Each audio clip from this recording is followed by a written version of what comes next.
The House will come to order. The prayer will be offered by guest chaplain Reverend Jeremy Legansky from Immaculate Conception Church, Elmhurst, Illinois. Let us pray.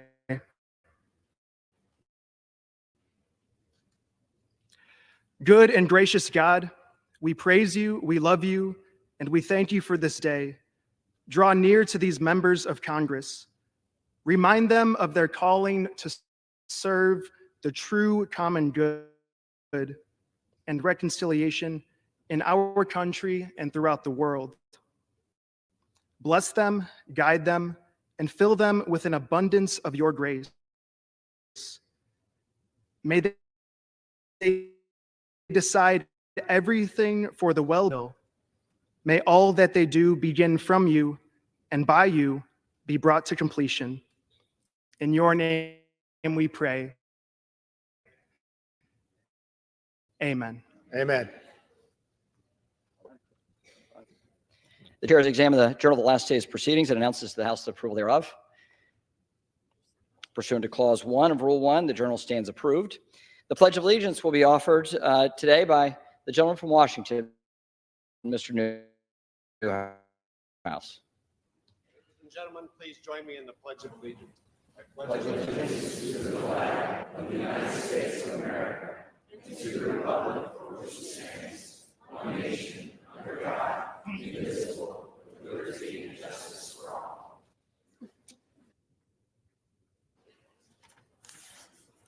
For what purpose does the gentleman from Illinois rise? Mr. Speaker, pursuant to Clause 7 of Rule 20, I move a call of the House. Under Clause 7B of Rule 20, the chair confers recognition for that purpose. Without objection, a call of the House is ordered. Members will record their presence by electronic device.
When your cat's a meme and your dog is too. And it's hard to know what's fake or true. Just raise the glasses with a friend or two. You tell them more, tell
Are all members recorded?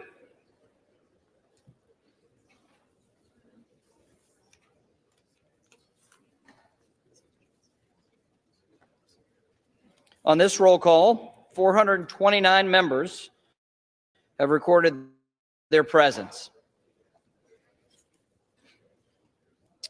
The question now recurs on the election of Speaker. The tellers will please come forward to take their seats once again.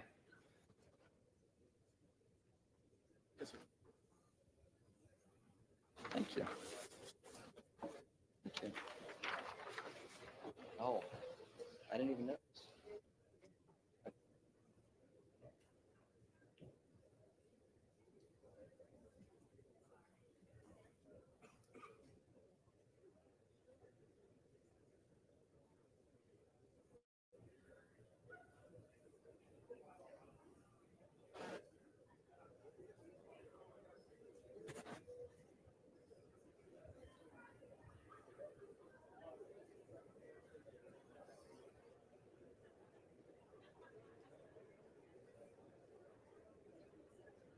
All right.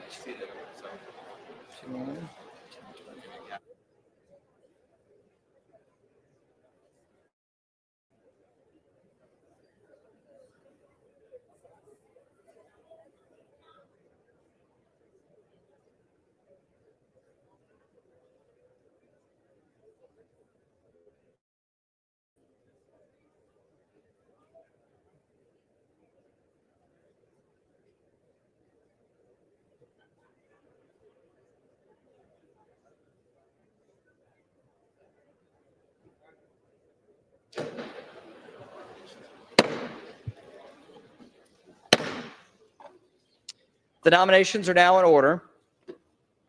The chair now recognizes the gentlewoman from New York, Ms. Stefanik. Mr. Speaker Pro Temp, Madam Clerk, colleagues, on behalf of the House Republican Conference, I rise today to nominate the gentleman from Louisiana, Mike Johnson, as Speaker of the People's House.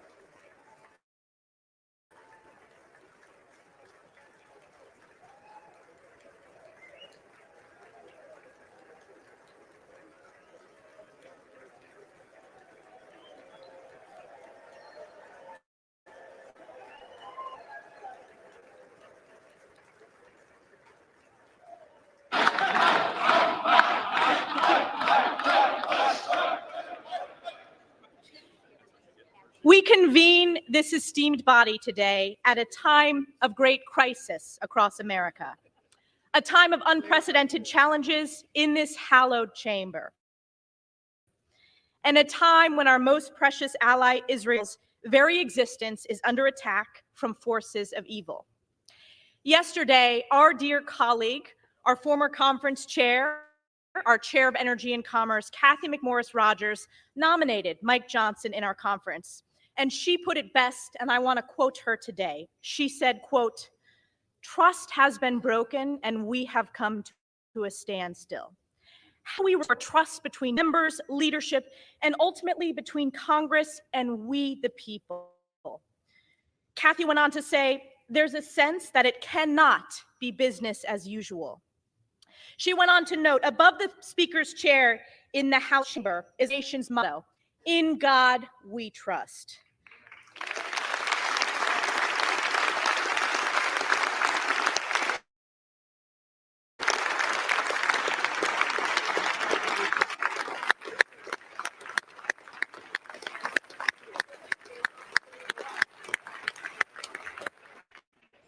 Ms. McMorris Rodgers went on to say, the times in which we are living demand boldness, unity, and transformational leadership that begins with trust in God and each other.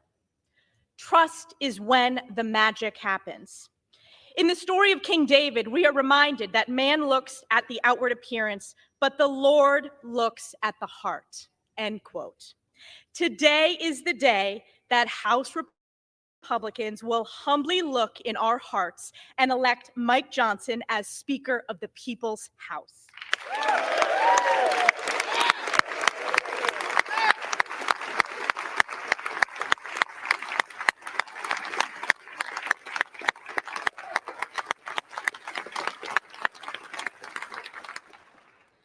A man of deep faith, Mike epitomizes what it means to be a servant leader. A deeply respected constitutional lawyer, Mike has dedicated his life to preserving America's great principles of life, liberty, and the pursuit of happiness. Mike is a titan on the Judiciary Committee and a dedicated member of the House Armed Services Committee. And as vice chair of our conference, he has united all of our members to speak clearly and boldly on behalf of the American people. A friend to all and an enemy to none, Mike is strong, tough, and fair. And above all, Mike is kind. And at this very moment, this Republican conference knows that we live in perilous times and the American people are hurting. Families are struggling under the pain of inflation caused by reckless far-left spending, unable to afford groceries, heat, or gas. We have an inhumane open border with millions illegally smuggled and trafficked, and tens of thousands of children lost in the chasm of the incompetence and negligence of the Biden administration. Israel is under attack by Iranian-backed Hamas terrorists committing atrocities, with Israelis suffering the bloodiest days in modern memory. Crime is skyrocketing on our streets, while there are vicious calls from the left to defund our great men and women in blue. American energy production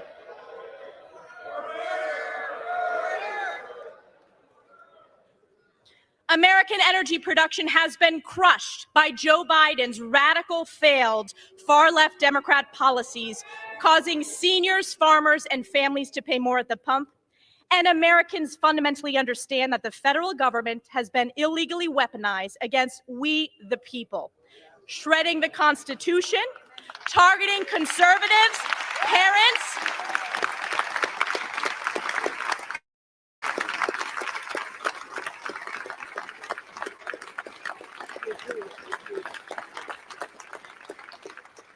yes, I'll say it again. The federal government has been illegally weaponized against we, the people, shredding the Constitution, targeting conservatives, parents, and even Joe Biden's top political opponent. The people are looking to this great chamber to America and save America. We will.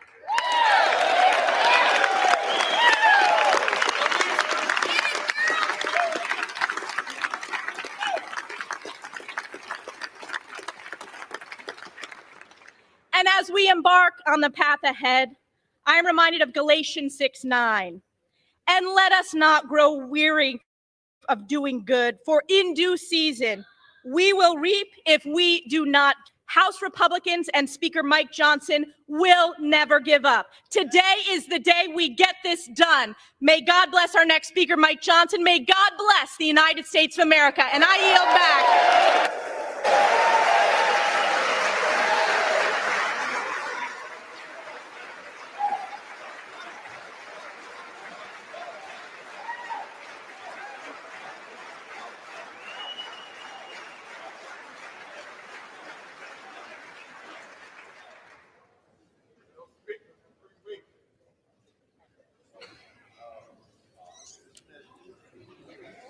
The chair recognizes the gentleman from California, Mr. Aguilar. Thank you, Mr. Speaker pro tempore. I noticed a little bit more of a smile on your face today than we have in the past.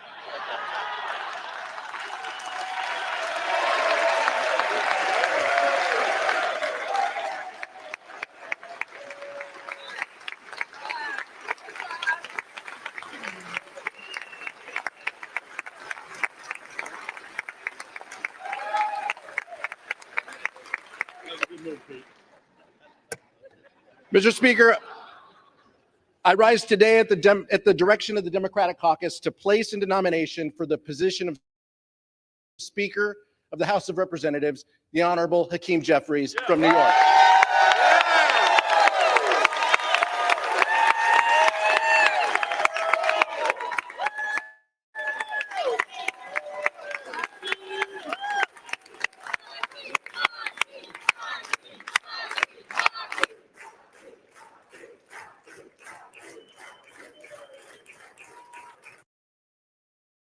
In 1 second, Sarah will get a job offer somewhere sunnier, relocating in weeks. Weeks? Yeah, weeks. Gotta sell the house. Don't worry, sell to Open Door and move on your schedule. Yes. Request a cash offer at opendoor.com. Exact same position that we were back then. All of the infighting, all of the disarray, just to end up where we were 3 weeks ago. These past few weeks, we have been left wondering if Republicans were truly intent on solving our issues, reopening the House of Representatives, and rallying around someone to lead this chamber. Or has this been about something else?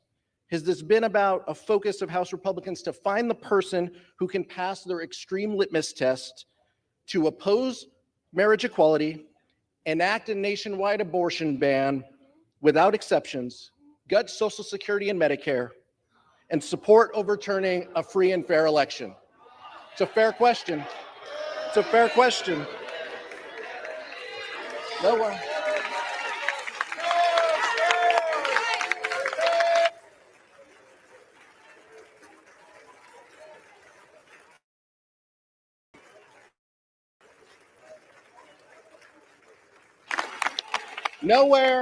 Nowhere in that candidate questionnaire is it about growing the middle class, helping our communities, keeping the cost of healthcare lower, and making life for everyday Americans better. The gentlewoman from New York said it right. This has been about one thing. This has been about who can appease Donald Trump.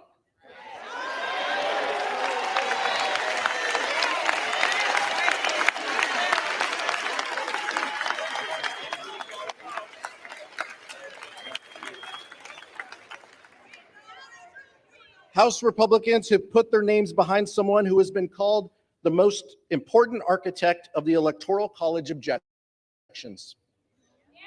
He's spearheaded, that's fair, we know how you feel. Yeah, you've made that clear. He's spearheaded the legal effort, joined by more than 100 of our colleagues on the other side of the aisle, in support of a dangerous and baseless lawsuit to overturn the results of the 2020 election. On the eve of January 6th, some of my Republican colleagues even called this a failed strategy. Yet those same individuals plan to stand right next to him today. Mr. Speaker Pro Tem, House Democrats believe that when members of this body voted to reject the results of the 2020 election, they forfeited their ability to lead this chamber.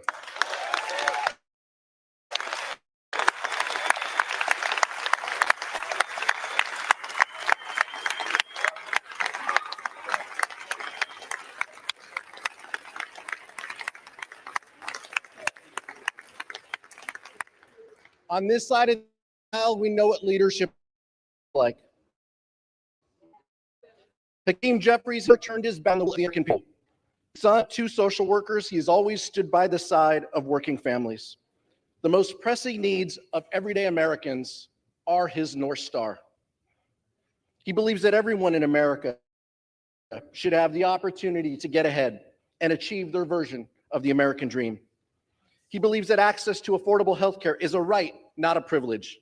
He believes that reproductive freedom must be guaranteed, not stripped away.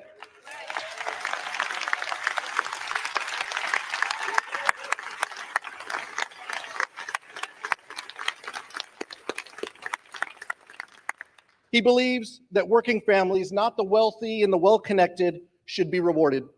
He believes in growing the middle class so that everyone can succeed. He believes that our schools and our communities should be safe and free from gun violence. He believes that investing in public schools, not depriving students of fact-based education by banning books.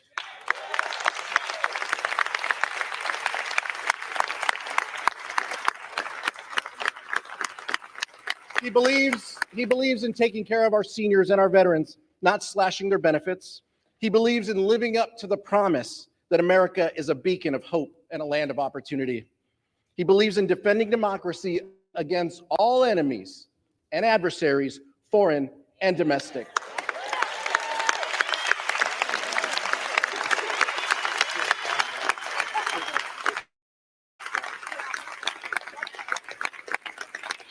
He believes in standing by our allies, Israel, and Ukraine.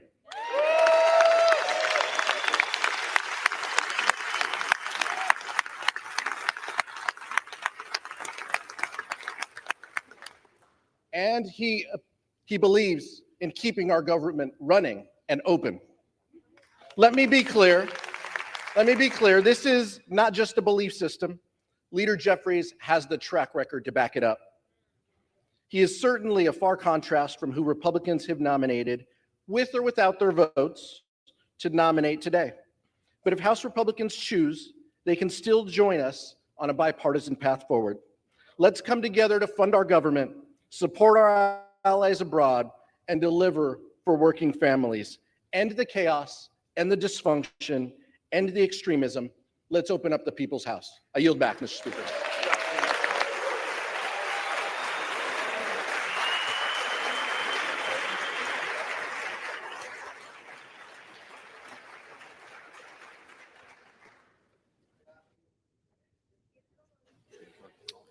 The reading clerk will now call the roll.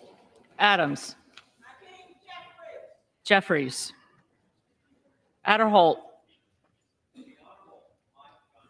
Johnson. Aguilar. Jeffries. Alford. Johnson. Allen. Johnson. Allred. Jeffries. Amadei. Johnson. Armstrong. Johnson. Arrington. Johnson. Auchincloss. Jeffries. Babin. Johnson. Bacon. Johnson. Baird. Johnson. Balderson.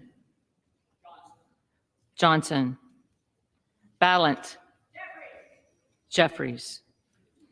Banks. Johnson. Barr.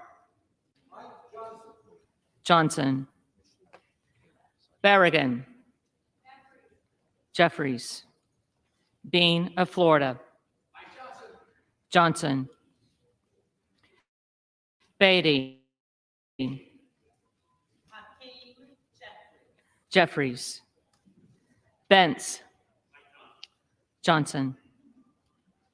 Barra. Jeffries. Bergman. Johnson. Beyer.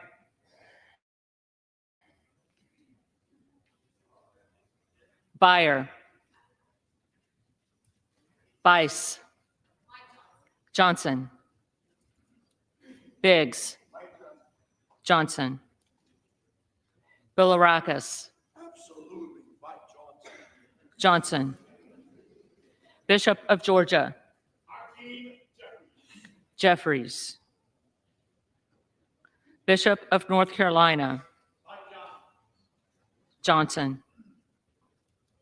Blumenauer. Jeffries. Blunt Rochester. Jeffries. Boebert. Johnson. Bonamici. Jeffries. Bost. Johnson. Bowman. Jeffries. Boyle of Pennsylvania.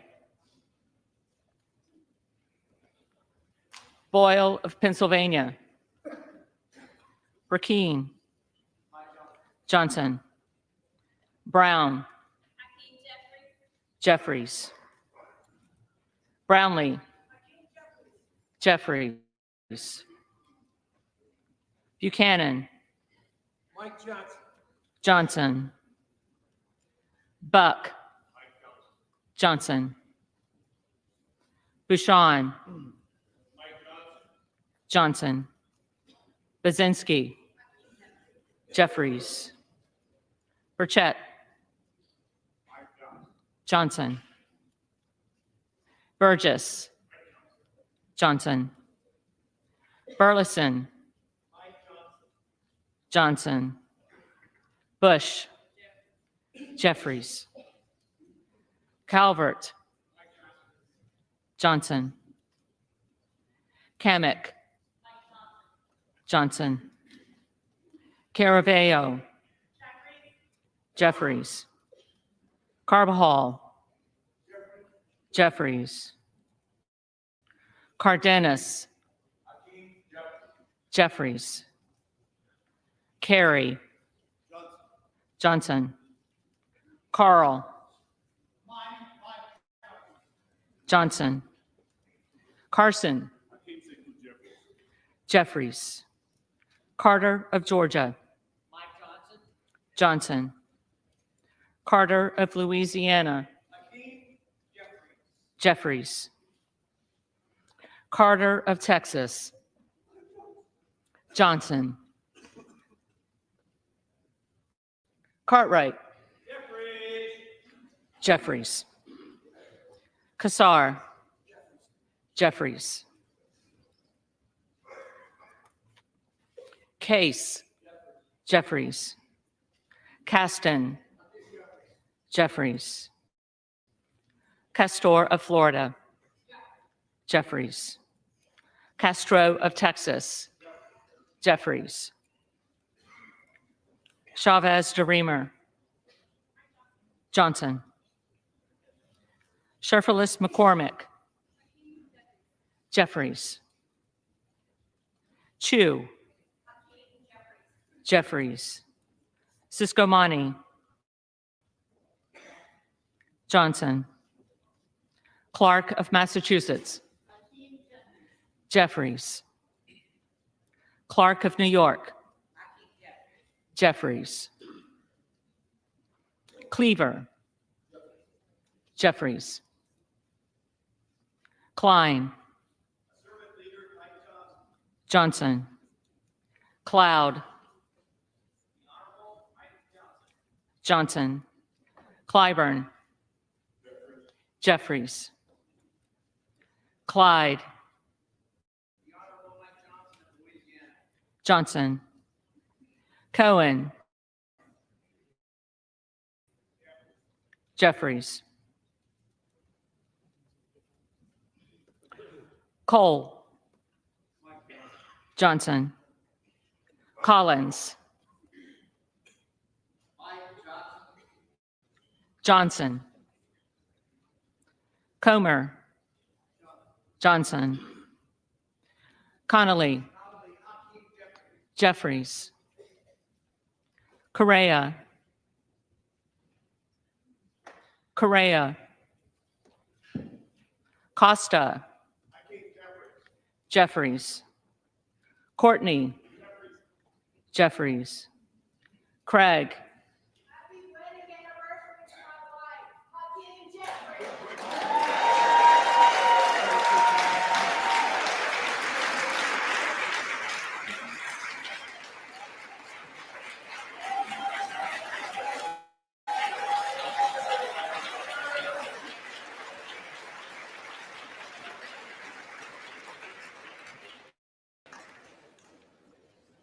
Jeffries. Crane. Johnson. Crawford. Johnson. Crenshaw. Johnson. Crockett. Jeffries. Crow. Jeffries. Cuellar. Jeffries. Curtis. Johnson. Davis of Kansas. Jeffries. Davidson. Johnson. Davis of Illinois. Jeffries. Davis of North Carolina. Jeffries. Dean of Pennsylvania, Jeffries. DeGette, Jeffries. Dela Cruz, Johnson. DeLauro, Jeffries. Del Bene, Jeffries.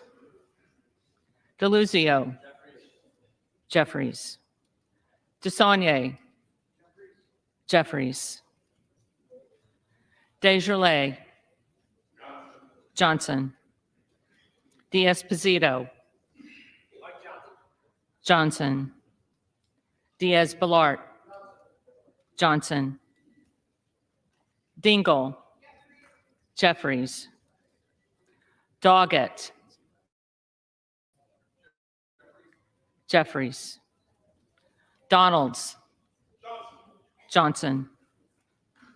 Duarte, Johnson. Duncan, Johnson. Dunn of Florida, Johnson. Edwards, Johnson. Elsie, Johnson. Emmer,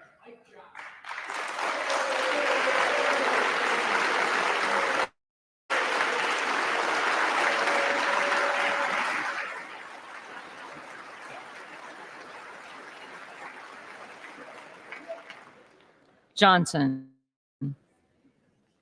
Escobar, Jeffries. Eshu, Jeffries. Espaillat, Jeffries. Estes, Johnson. Ezell, Johnson. Fallon,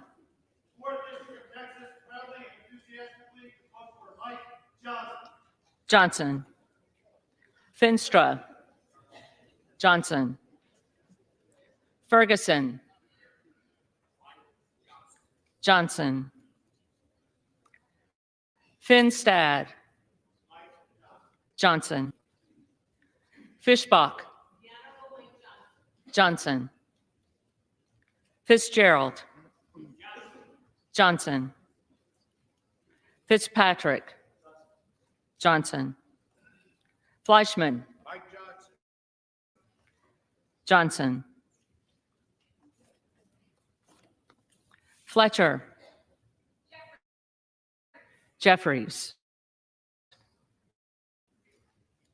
Flood, Johnson. Foster, Jeffries.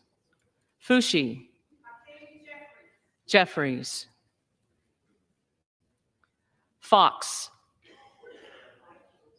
Johnson. Lois Frankel, Jeffries. Scott Franklin, Johnson. Frost, Jeffries. Fry, Johnson. Fulcher, Johnson. Gates, Johnson. Gallagher, Johnson. Gallego,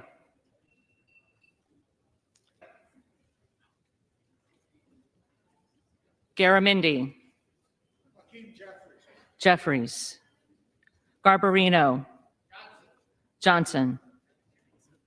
Mike Garcia, Johnson. Robert Garcia, Jeffries. Garcia of Illinois, Jeffries. Garcia of Texas, Jeffries. Jimenez, Johnson. Golden of Maine, Jeffries. Goldman of New York, Jeffries. Gomez, Jeffries. Tony Gonzalez. Johnson. Vicente Gonzalez. Vicente Gonzalez. Good of Virginia. Johnson. Gooden of Texas. Johnson. Gosar. Johnson. Gottheimer. Jeffries. Granger. Johnson. Graves of Louisiana. Johnson. Graves of Missouri. Johnson. Green of Tennessee. Johnson. Green of Texas.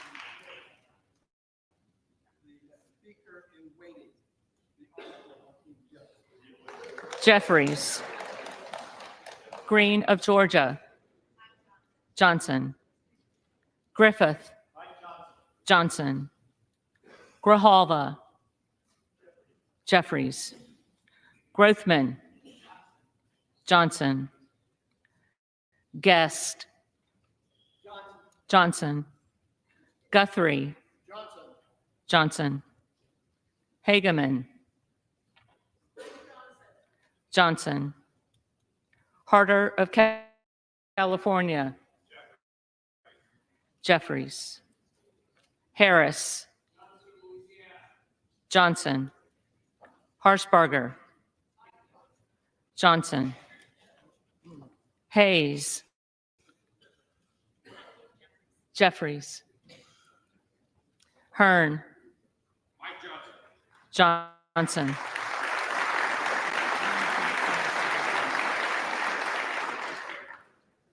Higgins of Louisiana. Johnson. Higgins of New York. Jeffries. Hill.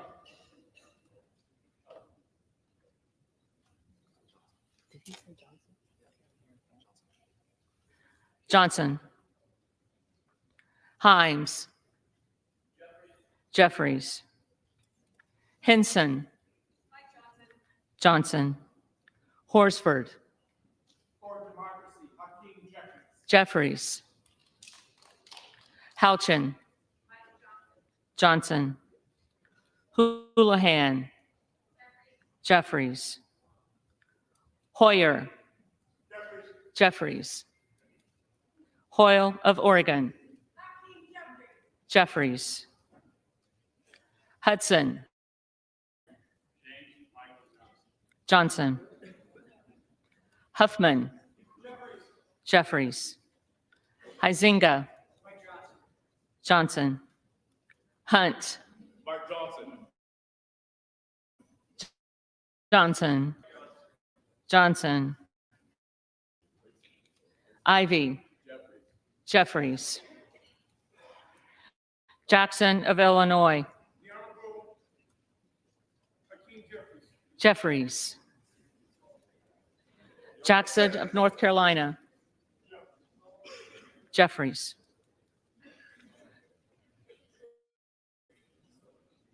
Jackson.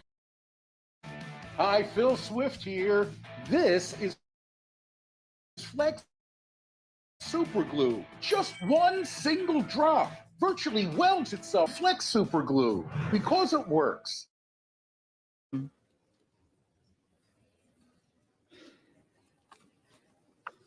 Jayapal. Jeffries. Jeffries. Jeffries.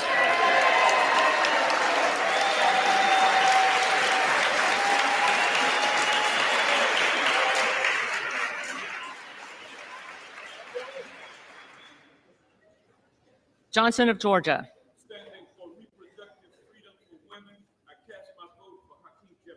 Jeffries. Johnson of Louisiana. Johnson.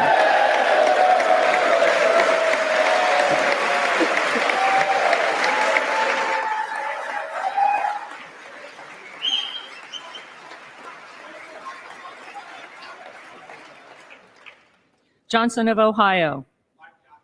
Johnson. Johnson of South Dakota. Johnson. Jordan. Johnson.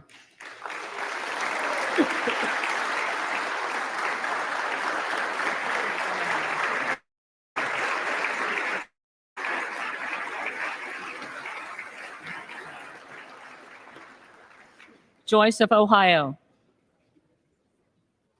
Joyce of Ohio. Johnson. Joyce of Pennsylvania. Johnson. Camlogger Dove. Jeffries. Captor. Jeffries. Kane of New Jersey. Johnson. Keating. Jeffries. Kelly of Illinois. Jeffries. Kelly of Mississippi. Johnson. Kelly of Pennsylvania. Johnson. Kana. Jeffries. Kiggins of Virginia. Johnson. Kildee. Jeffries. Kiley. Johnson. Kilmer. Jeffries. Kim of California. Johnson. Kim of New Jersey. Jeffries.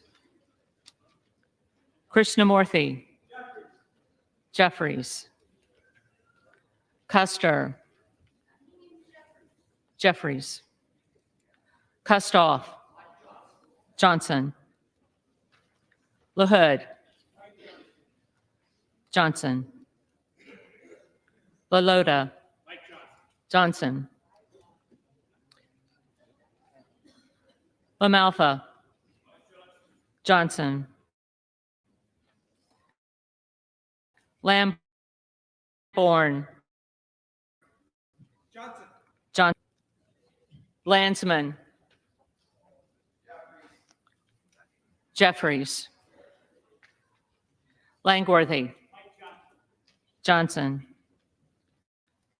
Larson of Washington. Jeffries. Larson of Connecticut. Jeffries. Latta. Johnson. LaTurner. Johnson. Lawler. Johnson. Lee of California. Jeffries. Lee of Florida. Johnson. Lee of Nevada. Jeffries. Lee of Pennsylvania. Jeffries. Ledger Fernandez. Jeffries. Lesko. Johnson. Letlow. Johnson. Levin. Jeffries. Liu. Jeffries. Lofgren. Jeffries. Loudermilk. Mike Johnson. Johnson. Lucas. Johnson. Luke Kameyer. Johnson. Luna. Johnson. Luttrell. Johnson. Lynch. Jeffries. Mace. Johnson. Magaziner. Jeffries. Maliotakis. Johnson. Mann. Johnson. Manning. Jeffries. Massey. Johnson. Mast. Johnson. Matsui. Jeffries. McBath.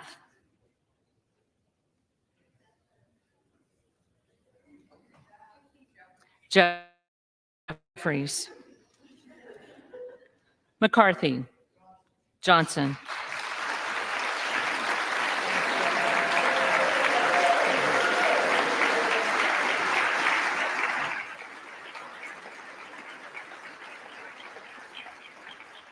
McCall. Johnson.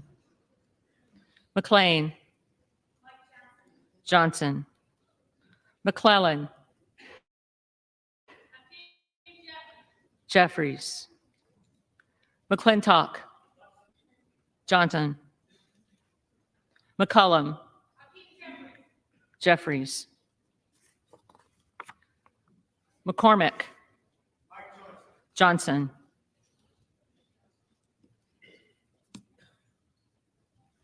McGarvey.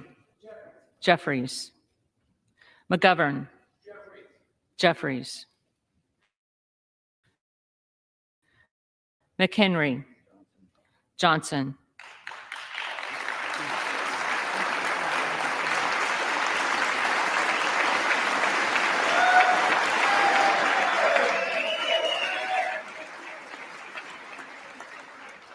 Meeks.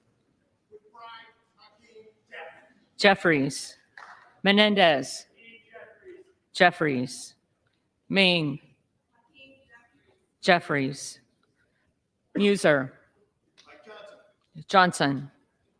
Mfume. Jeffries. Miller of Illinois. Johnson. Miller of Ohio. Johnson. Miller of West Virginia. Johnson. Miller Meeks. Johnson. Mills. Johnson. Molinaro.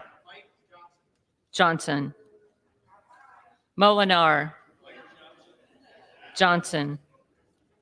Mooney. Johnson. Moore of Alabama. Johnson.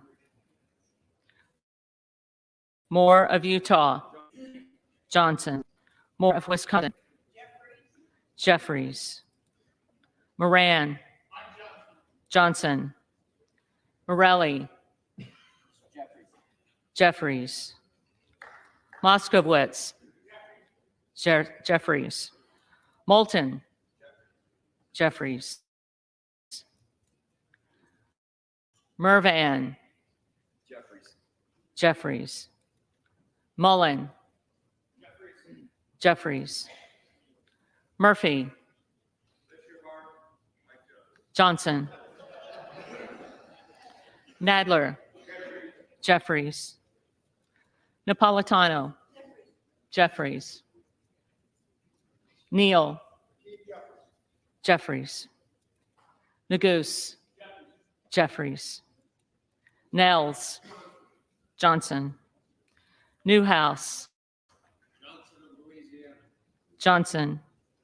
Nickel. Jeffries. Norcross. Jeffries. Norman. Johnson. Nunn of Iowa. Johnson.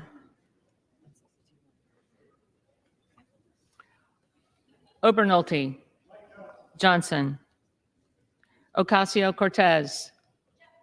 Jeffries. Ogles. Johnson. Omar. Jeffries. Owens. Johnson. Pallone. Jeffries. Palmer. Johnson. Panetta. Jeffries. Pappas. Jeffries. Pasquale.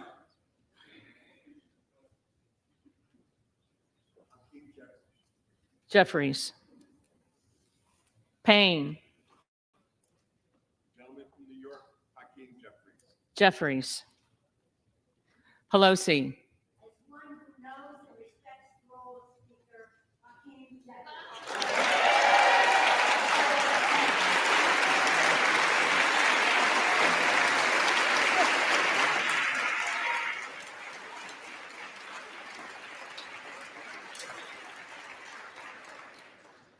Jeffries.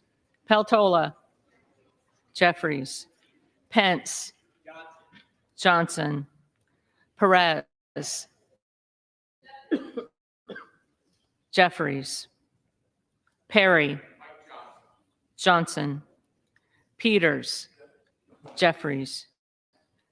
Pedersen. Jeffries. Pfluger.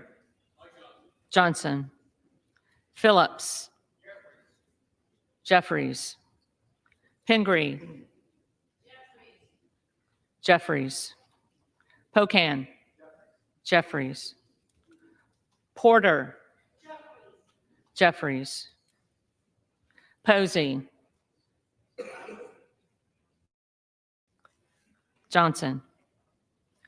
Presley. Jeffries. Quigley. Jeffries. Ramirez. Jeffries. Raskin. Jeffries. Reschenthaler. Johnson. Rogers of Washington. Johnson. Rogers of Alabama. Johnson. Rogers of Kentucky. Johnson. Rose. Johnson. Rosendale. Johnson. Ross. Jeffries. Rouser. Johnson. Roy. Johnson. Ruiz. Jeffries. Rupersberger. Jeffries. Rutherford. Very honorable Mike Johnson. Johnson. Ryan. Jeffries. Salazar. Johnson. Salinas. Jeffries. Sanchez. Jeffries. Santos. Johnson.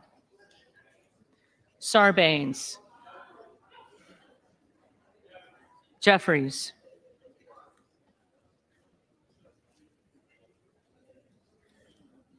Scalise. Great state of Louisiana, Mike Johnson. Johnson.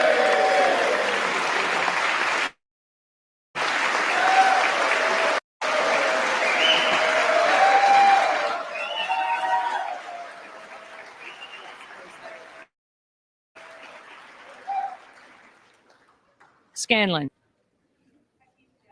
Jeffries. Schakowsky. Jeffries. Schiff. Jeffries. Snyder.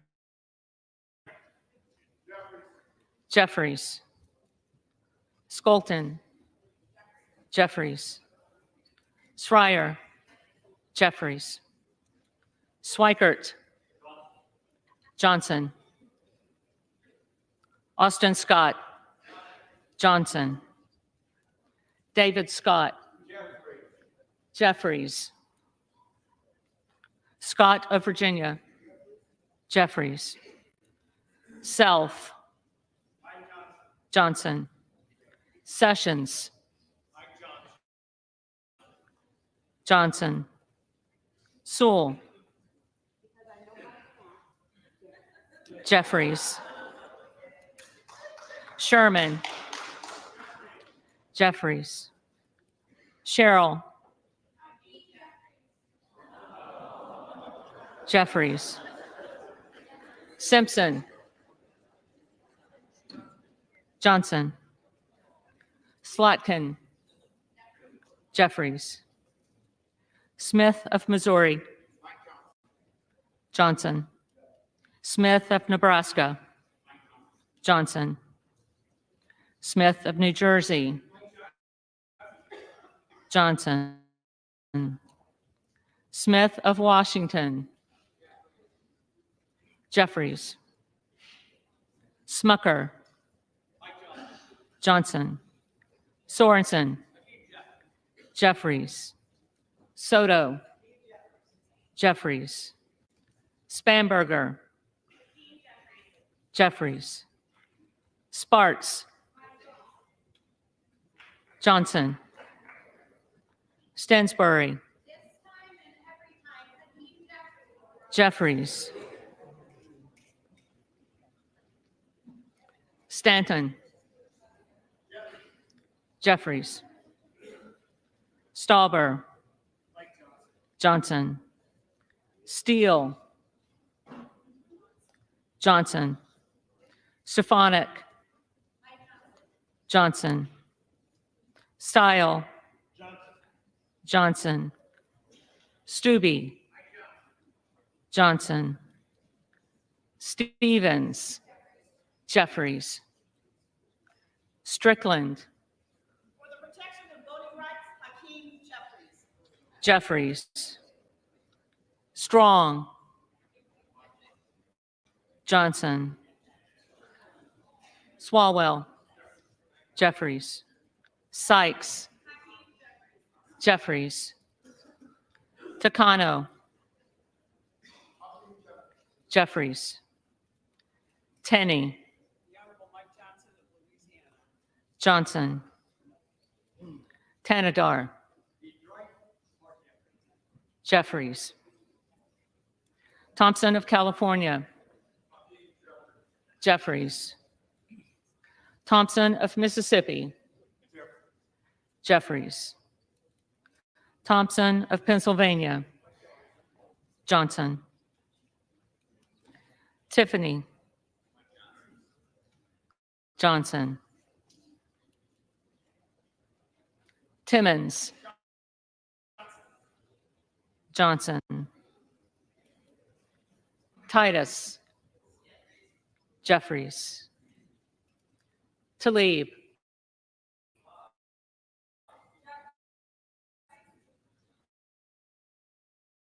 Jeffries, Kuda, Jeffries, Torres of California, Jeffries, Torres of New York, Jeffries,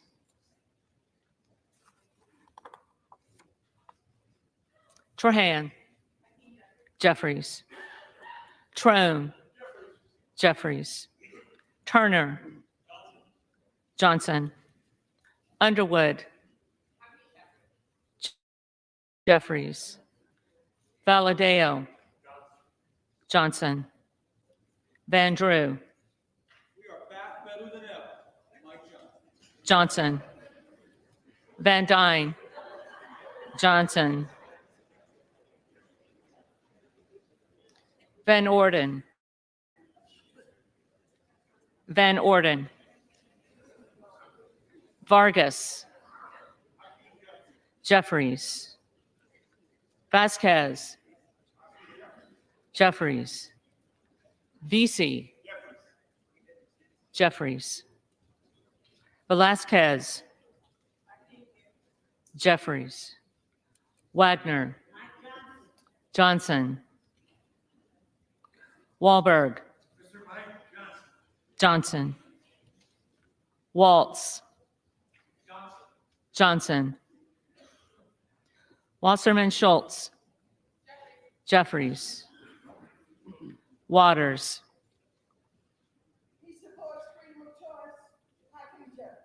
Jeffries, Watson Coleman,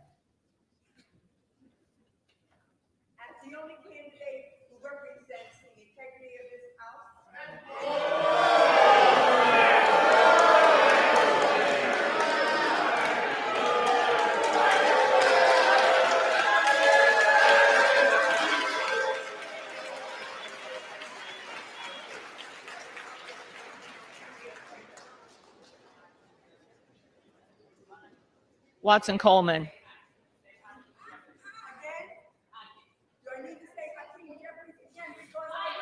Jeffries.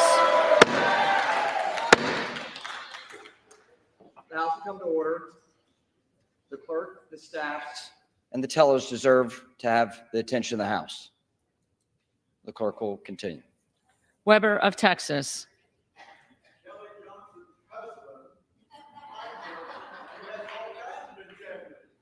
Johnson. Webster of Florida. Johnson. Winstrup. Johnson.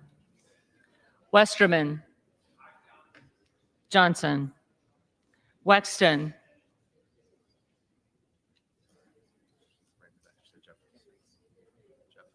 Jeffries. Wild. Jeffries. Williams of Georgia. Jeffries. Williams of New York. Johnson. Williams of Texas. Johnson. Wilson of Florida. Wilson of Florida. Jeffries. Wilson of South Carolina. Johnson. Whitman. Johnson. Womack. With the 217th pick in the race for Speaker for the District of Arkansas, selects Mike Johnson.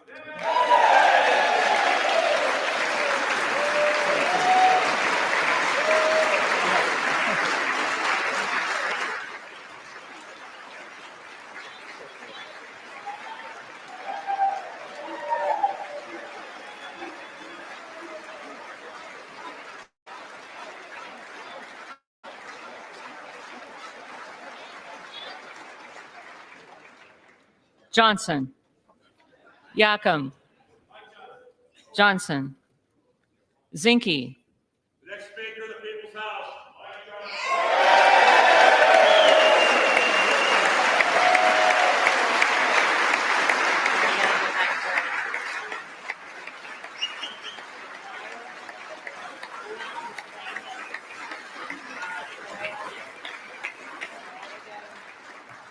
Johnson.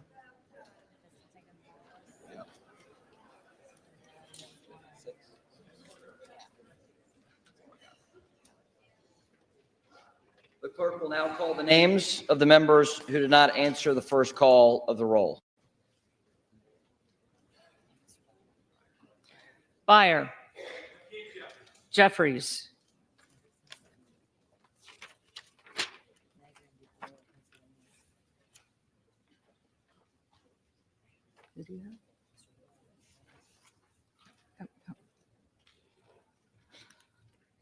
Boyle of Pennsylvania. Boyle of Pennsylvania.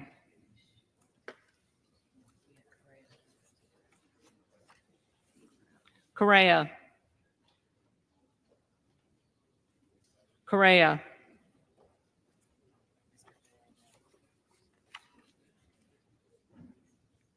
Gallego. Jeffries.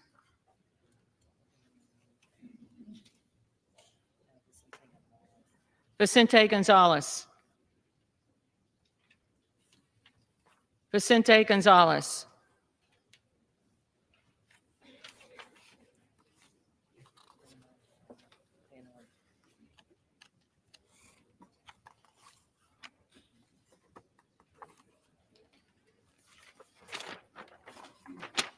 Van Orden. Van Orden.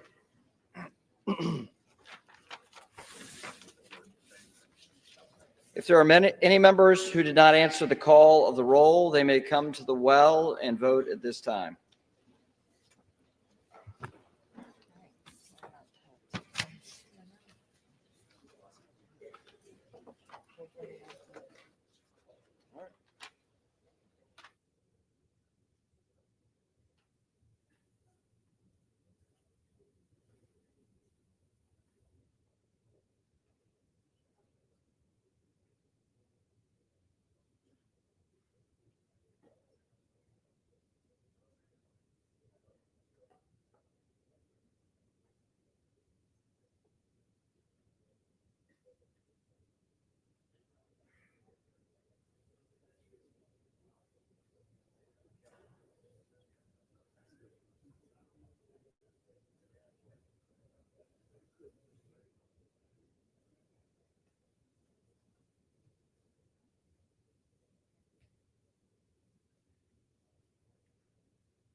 in their tallies that the total number of votes cast is 429, of which the Honorable Mike Johnson of the state of Louisiana has received 220 votes.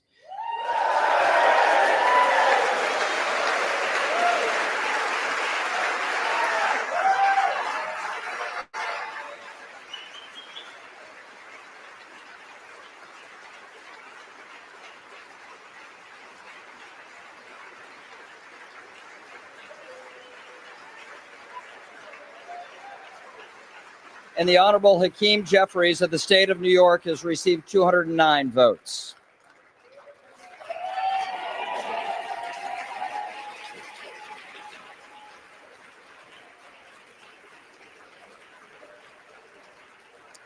Therefore, the Honorable Mike Johnson of the state of Louisiana, having received a majority of the votes cast, is duly elected Speaker of the House of Representatives for the 118th Congress.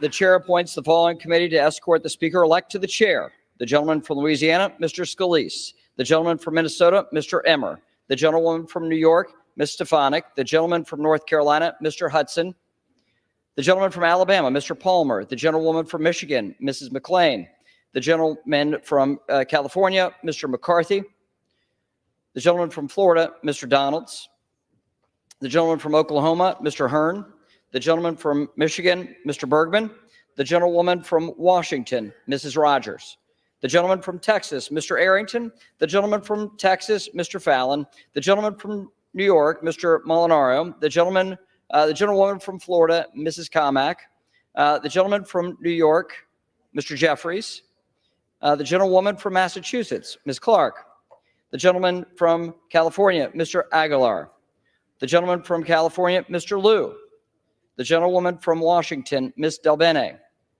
the gentleman from South Carolina, Mr. Clyburn; the gentleman from Colorado, Mr. Neguse; the gentlewoman from Texas, Ms. Escobar; the gentlewoman from Illinois, Ms. Underwood; the gentlewoman from Florida, Ms. Wasserman Schultz; the gentleman from Michigan, Mr. Kildee; the gentlewoman from California, Ms. Jacobs; the gentlewoman from Texas, Ms. Crockett; and the members of the Louisiana delegation, Mr. Graves, Mr. Higgins, Ms. Letlow, Mr. Carter. The committee will retire from the chamber to escort the speaker-elect to the chair.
The House will come to order.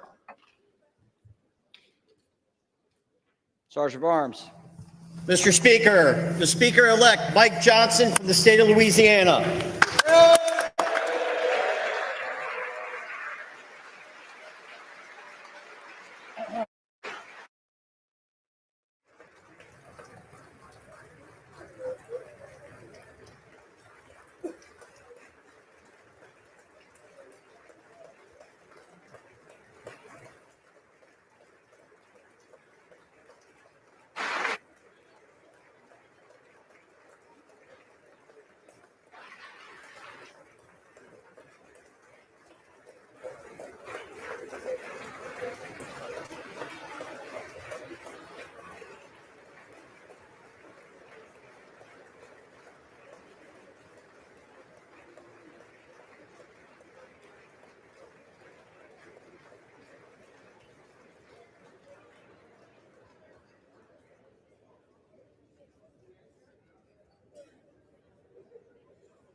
The House will come to order.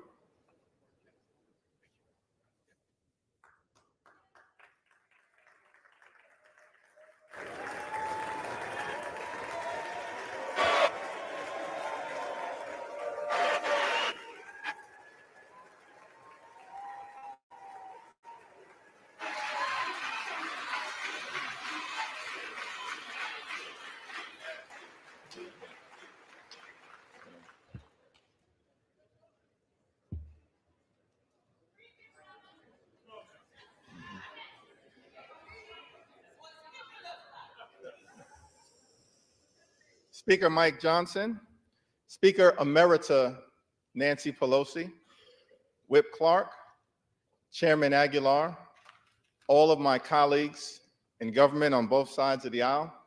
It's an honor and a privilege to once again stand before you as House Democratic leader. From the very beginning of this Congress, House Democrats have made clear that we will find bipartisan common ground with our Republican colleagues whenever and wherever possible for the good of the American people.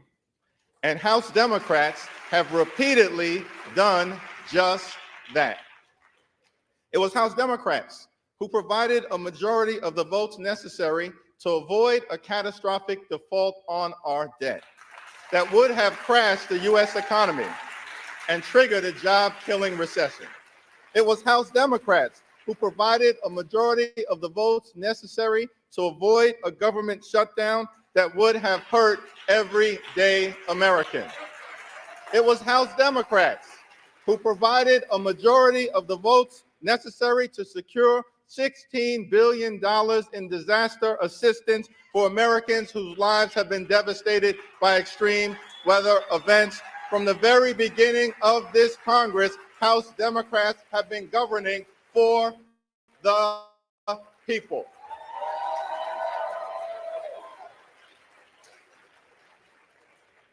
We continue to look forward to finding bipartisan common ground whenever and wherever possible. House Democrats will continue to partner with President Biden and Senate Democrats to put people over politics.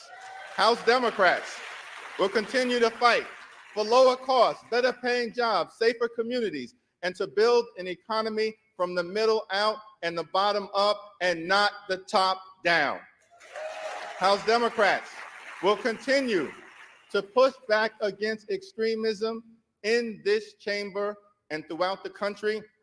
House Democrats will continue to protect Social Security, protect Medicare, protect Medicaid, protect our children, protect our climate, protect low-income families, protect working families, protect the middle class, protect organized labor, protect the LGBTQ community, protect our veterans, protect older Americans, protect the Affordable Care Act, protect the right to vote, protect the peaceful transfer of power, protect our democracy, and protect a woman's freedom to make her own reproductive health care decisions.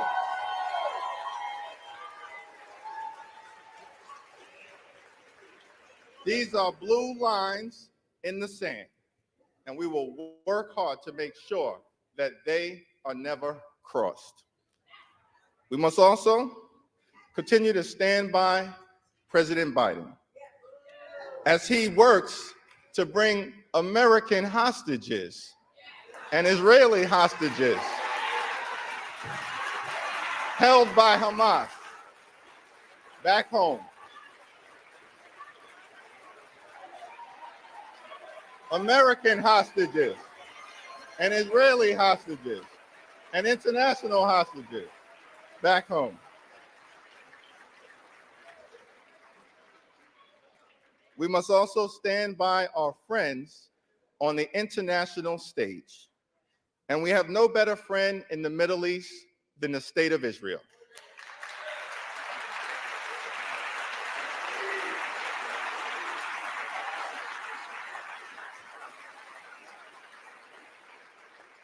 Israel has a right to exist as a Jewish and democratic state.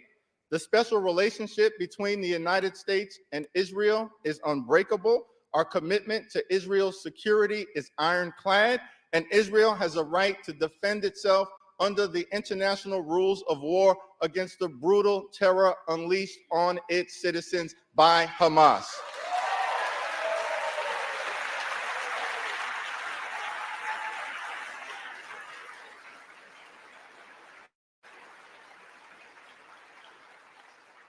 Our ironclad commitment to Israel's security and the effort to defeat Hamas is not inconsistent with the goal of achieving a lasting and just peace between Israel and the Palestinian people.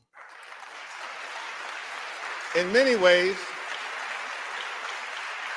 it is a necessary ingredient because Hamas is not good for Israel. Hamas is not good for America.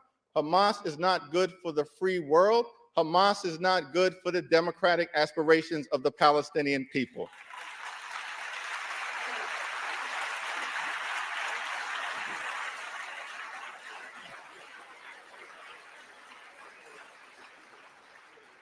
We must also support Ukraine in its courageous effort to defeat Russian aggression. There are only two paths in front of us. We can either stand up for Ukraine or bow down to Vladimir Putin. That is not a difficult choice. We must stand up for America's national security. We must stand up for democracy. We must stand up for freedom. We must stand up for truth. We must stand up for the Ukrainian people until victory is won.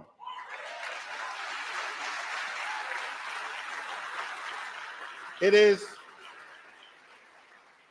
my expectation that in the next week or so, the Senate will send over for consideration a bipartisan national security funding package for Israel, Ukraine, and our other allies throughout the free world. That also includes humanitarian assistance for Palestinian civilians and others who may be in harm's way.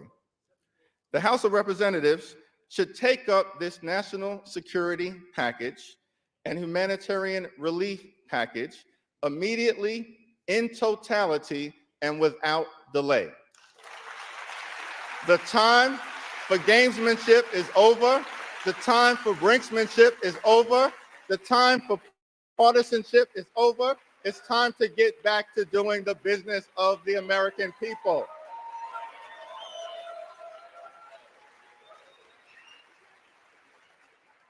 Let me conclude.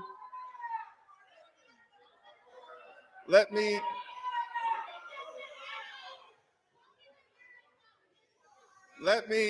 conclude with an observation about the state of our democracy. Joe Biden won the 2020 presidential election. He's doing a great job under difficult circumstances, and no amount of election denialism will ever change that reality. Not now, not ever.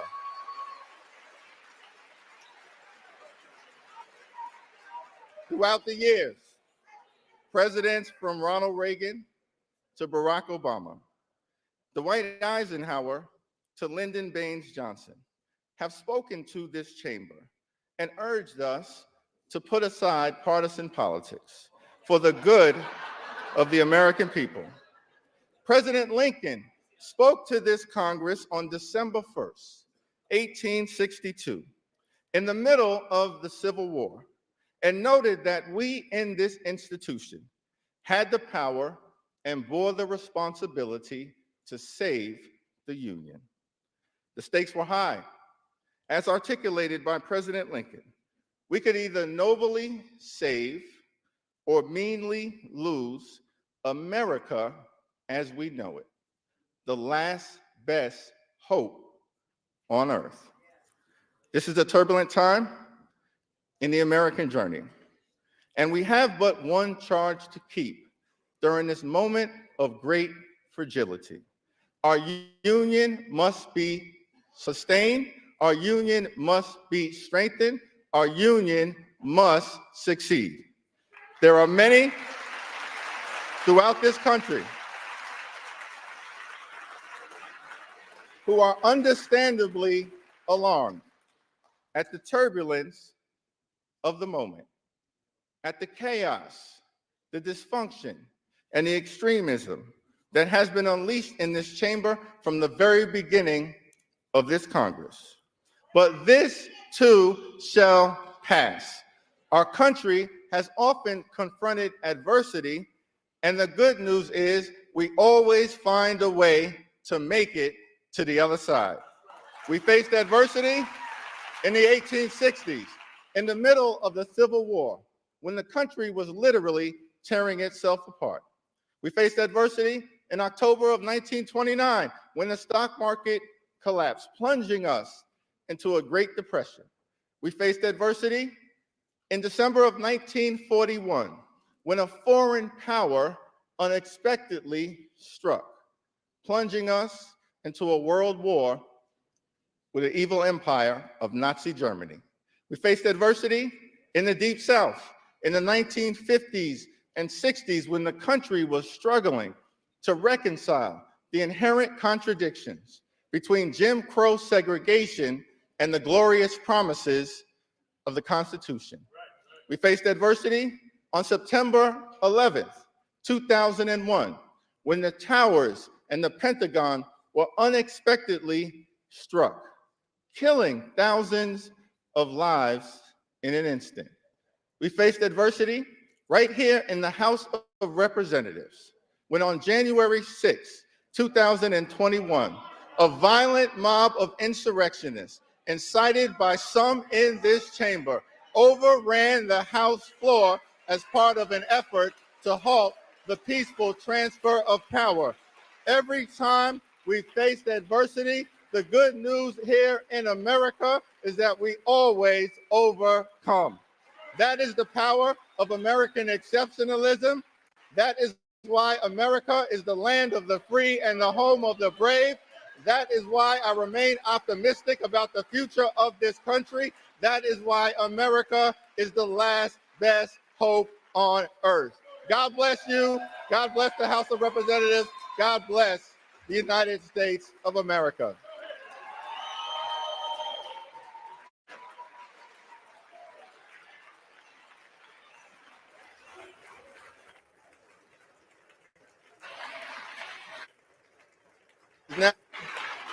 It is now my solemn honor and responsibility to hand over the People's Gavel here in the United States House of Representatives to a family man, a hardworking man, a Baptist man, a Southern man, a son of a firefighter's household, the gentleman from the great state of Louisiana and the 56th Speaker of the United States House of Representatives, the Honorable Mike Johnson.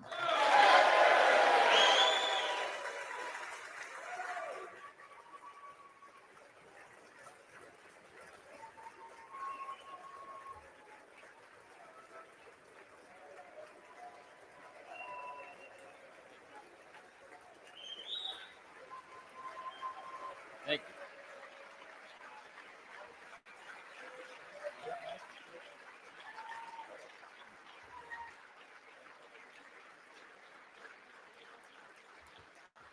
Thank you.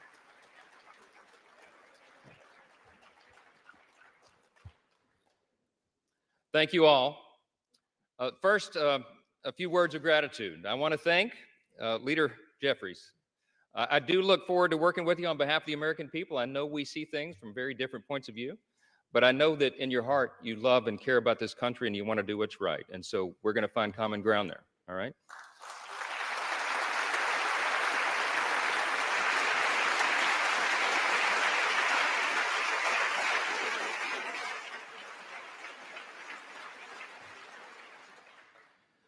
I want to express my great thanks for our Speaker Emeritus, Kevin McCarthy.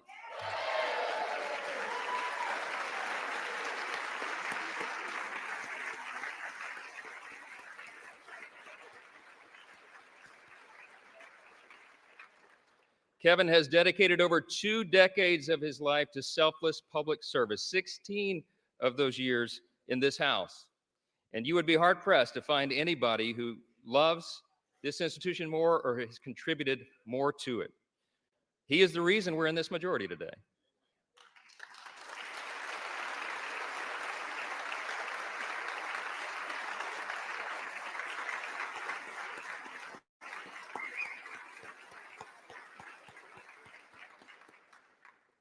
His impact can never be overstated, and I want to thank him for his leadership, his friendship, and the selfless sacrifice that you and Judy have made for so many years. You helped build it, Kevin, and we owe you a great debt of gratitude.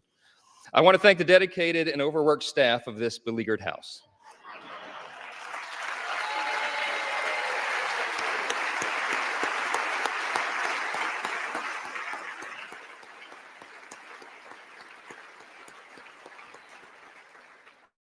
They accept praise so stoically. But Miss Susan Cole, our House reading clerk, and yes.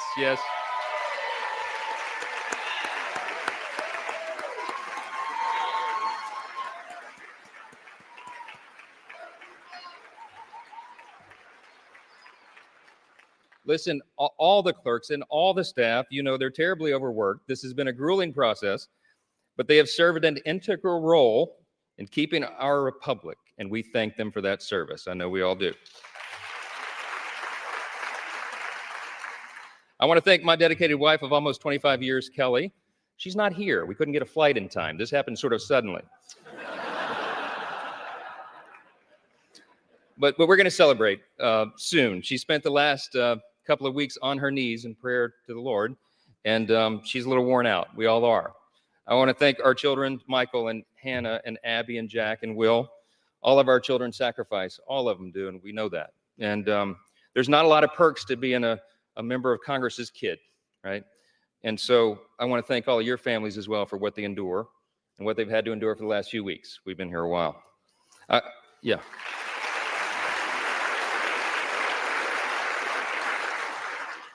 I want to thank my faithful mother, Jeannie Johnson, who bore me at the age of 17.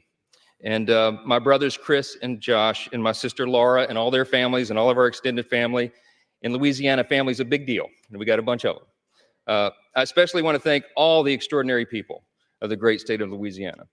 We have never had a Speaker of the House hail from our state, and so they've been lifting us up. I thank the people of Louisiana for the opportunity to serve you in Congress, and I'm humbled by your continuous support. We will make you proud. To my colleagues, I want to thank you all for the trust that you have instilled in me to lead us in this historic and unprecedented moment that we're in. The challenge before us is great, but the time for action is now, and I will not let you down.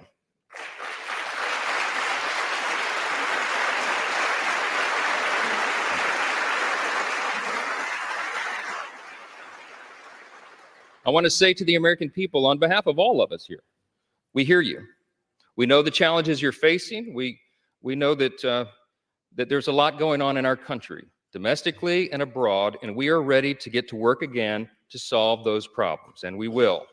Our mission here is to serve you well, to restore the people's faith in this House, in this great and essential institution. My dad, it was mentioned, my dad was a firefighter. He was an assistant chief in the fire department in my hometown of Shreveport, Louisiana, a little town in northwest Louisiana. On September 17th, 1984, when I was 12 years old, he was critically burned and permanently disabled in the line of duty. All I ever wanted to be when I grew up was the chief of the fire department in Shreveport. But after the explosion on that fateful day, he nearly died, and it was a long road back, and it's changed all of our life trajectories. I'm the oldest of 4 kids. And my dad, he lived with pain all the rest of his life for decades more. And I lost my dad to cancer 3 days before I got elected to Congress, 3 days. And he wanted to be there at my election night so badly. I'm the first college graduate in my family. This was a big deal to him. And so it was several weeks after that. It was early 2017. It was my freshman term. And it fell to me to be in the rostrum one night to serve here as Speaker Pro Tem. I thought that was a big deal until I figured out that's what you do for freshmen late at night. And I think if my memory serves, Miss Jackson Lee was winding down one of her long, eloquent speeches. And not that I was not enraptured by her speech, but I looked up at the top of the chamber there, and I saw the face of Moses staring down. And I just felt in that moment the weight of this place, right? The history that is revered here and the future that we are called to forge. And I really was just kind of almost overwhelmed with emotion. It occurred to me in that moment, it had been several weeks, and I had not had an opportunity yet to grieve my dad's passing. And I just had this sense that somehow he knew. And I had tears come to my eyes, and I was standing here, and I'm wiping them away, and then it suddenly occurs to me, the late night C-SPAN viewers are going to think something's very wrong with the new young congressman from Louisiana. It wasn't Sheila's speech. I'm sorry. I just knew in that moment that my dad, my father would be proud of me, and I felt that he was. And I think all of our parents are proud of what we're called to do here. I think all the American people at one time had great pride in this institution, but right now, that's in jeopardy. And we have a challenge before us right now to rebuild and restore that trust. This is a beautiful country. It's the beauty of America that allows a firefighter's kid like me to come here and serve in this sacred chamber where great men and women have served before all of us and strive together to build and then preserve what Lincoln did refer to as the last best hope of man on earth. We stand at a very dangerous time. I'm stating the obvious. We all know that. The world is in turmoil. But a strong America is good for the entire world.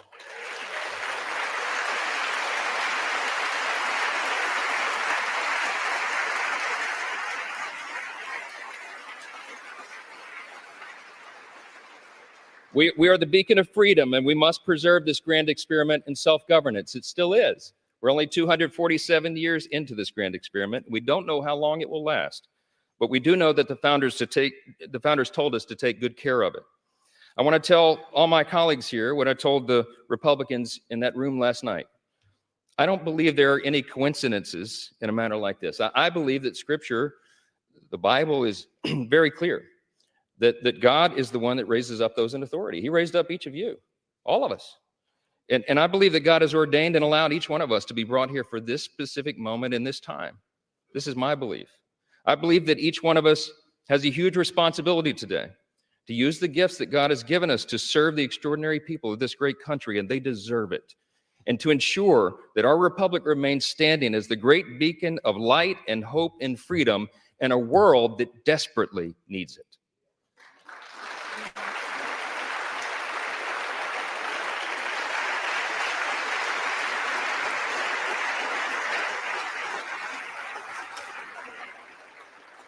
It was in 1962 that our national motto, "In God We Trust," was adorned above this rostrum.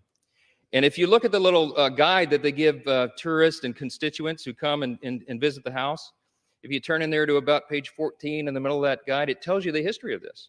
And it says very simply, these words were placed here above us. This motto was placed here as a rebuke of the Cold War era philosophy of the Soviet Union.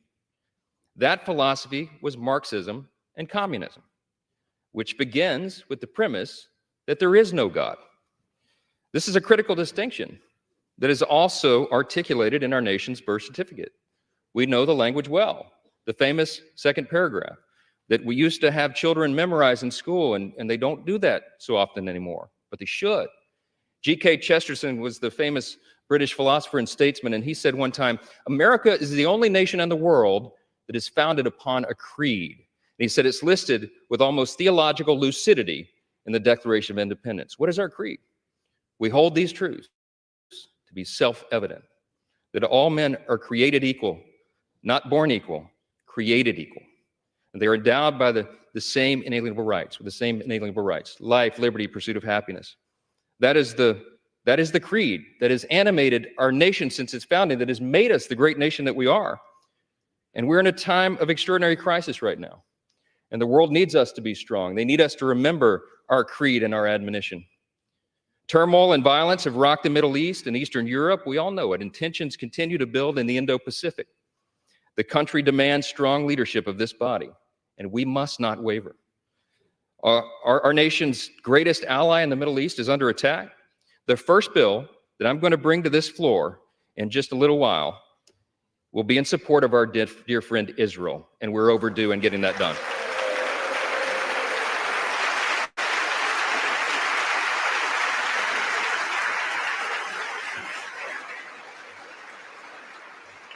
We're going to show not only Israel, but the entire world that the barbarism of Hamas that we have all seen play out on our television screens is wretched and wrong, and we're going to stand for the good in that conflict. We have a catastrophe at our southern border. The Senate and the White House can no longer ignore the problem. From Texas to New York, wave after wave of illegal migrants are stressing our communities to their breaking points. We know that our streets are being flooded with fentanyl, and all of our communities, children, and even adults are dying from it. The status quo is unacceptable. Inaction is unacceptable, and we must come together and address the broken border. We have to do it.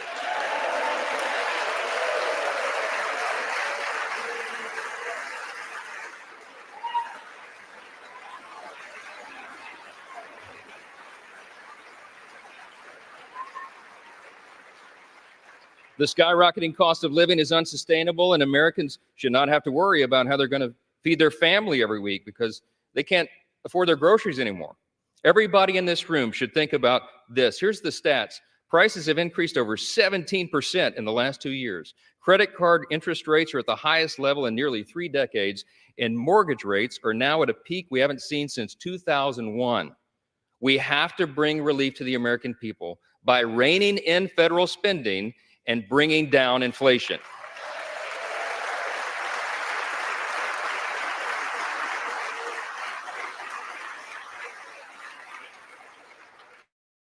The greatest threat to our national security is our nation's debt. And while we've been sitting in this room, that's right, the debt has crossed almost $33.6 trillion. In the time that it's going to take me to deliver this speech, we'll go up another 20 million in debt. It's unsustainable. We have to get the country back on track. Now, we know this is not going to be an easy task, and tough decisions will have to be made. But the consequences, if we don't act now, are unbearable. We have a duty to the American people to explain this to them so they understand it well. And we are going to establish a bipartisan debt commission to begin working on this crisis immediately.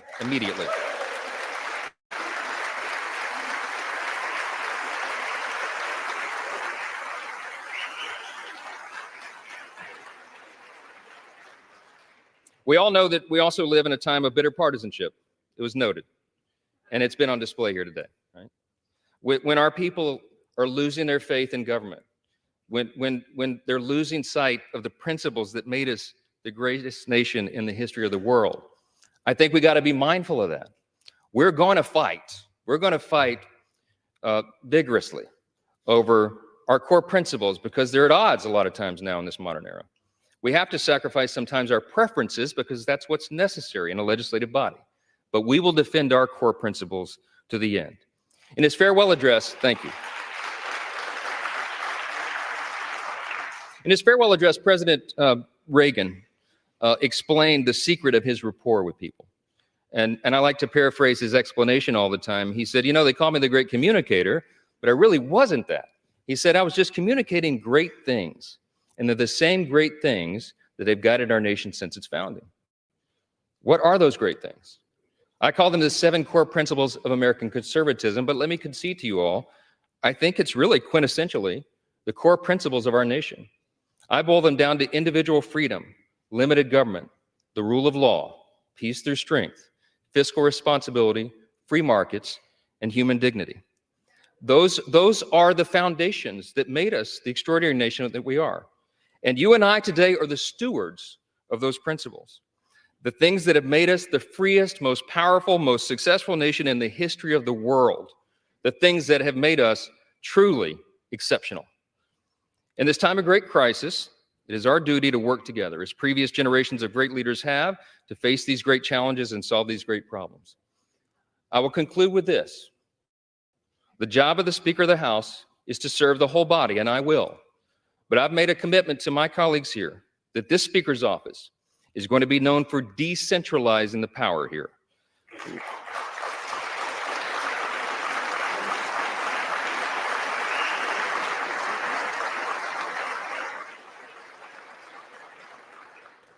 My office is going to be known for members being more involved and having more influence in our processes and all the major decisions that are made here, for predictable processes and regular order. We owe that to the people. That's right. And I want to make this commitment to you, to my colleagues here and on the other side of the aisle as well. My office is going to be known for trust and transparency and accountability, for good stewardship of the people's treasure, for the honesty and integrity that is incumbent upon us, all of us, here in the people's house. Our system of government is not a perfect system. It's got a lot of challenges, but it is still the best one in the world, and we have an opportunity to preserve it.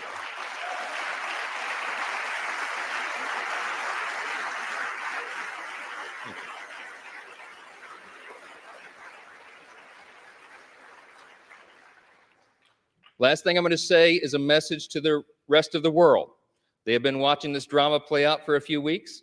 We've learned a lot of lessons, but you know what? Through adversity, it makes you stronger. And yeah, and we want our allies around the world to know that this body of lawmakers is reporting again to our duty stations. Let the enemies of freedom around the world hear us loud and clear.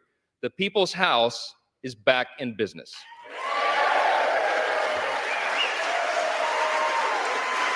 Thank you. Thank you.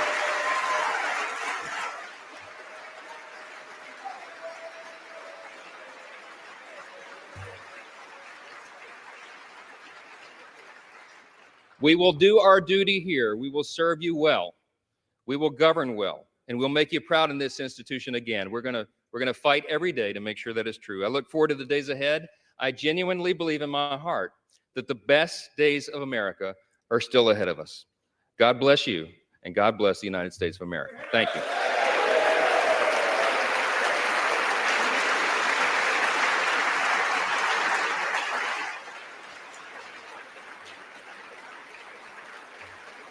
Thank you. I'm now ready to take the oath of office, and I ask the Dean of the House of Representatives, the Honorable Harold Rogers of Kentucky, to please administer the oath of office. Mr. Speaker Designee, congratulations on your election. Thank you, sir.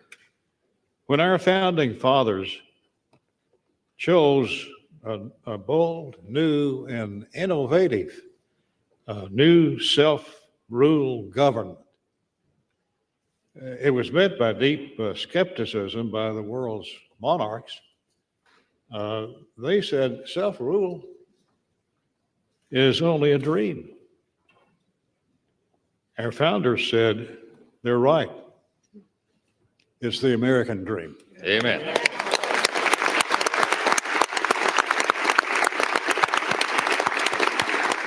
Now it's our dream. We're in charge. The speakership of the United States House of Representatives is the crucial outpost for the well-being of the people's government, the keeper, if you will, of the dream. Sir, if you wish to assume this awesome responsibility, please raise your right hand. Do you solemnly swear that you will support and defend the Constitution of the United States against all enemies, foreign and domestic, that you will bear true faith and allegiance to the same, that you take this obligation freely without any mental reservation or purpose of evasion, and that you will well and faithfully discharge the duties of the office on which you are about to enter. So help you God? I do, so help me God. Congratulations, Mr. Chairman.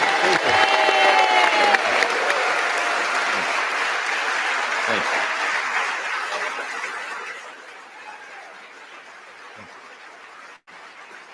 Good for me.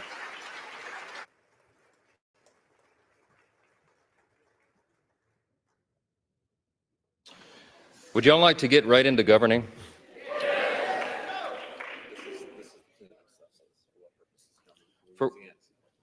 For what purpose does the gentleman from Louisiana seek recognition? Mr. Speaker, that is a nice ring to it, by the way. Mr. Speaker, I offer a privileged resolution to notify the Senate of the election of Mike Johnson as Speaker of the House of Representatives and ask for its immediate consideration. The clerk will report the resolution. House Resolution 810. Resolved that a message be sent to the Senate to inform that body that Mike Johnson, a representative from the state of Louisiana, has been elected Speaker of the House of Representatives. Without objection, the resolution is agreed to, and the motion to consider is laid on the table.